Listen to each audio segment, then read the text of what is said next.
అందరికీ నా వందనాలండి. నాకున్న సమస్యలన్నీ ఎన్నో దేవుడు తీర్చాడండి. ఈ రోజు నేను ఇలాగ మీ అందరిలోని ఉన్నానంటే అంతా దేవుడి సెలవు.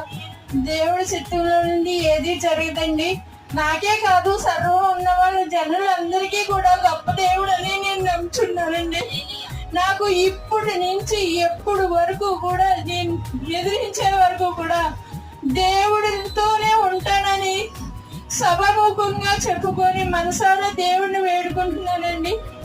రాత్రి నేను ఇలాగా కూటం పెడతానని అనుకున్నాను, కానీ పెడతానో లేదో కూడా తెలియదండి. ఏం జరుగుతుందో నాకే అర్థం లేకుండా ఉన్నాను రాత్రి అంతా. నా భర్త నాకు నిద్ర పట్టేస్తుందండి. ఎక్కడికి వెళ్ళిపోయారో లేదు, ఎక్కడికి వెళ్ళారో తెలీదు, ఏమయ్యారో తెలీదు. 12 గంటల వరకు కూడా చూసానండి, ఇంకా రావట్లేదు.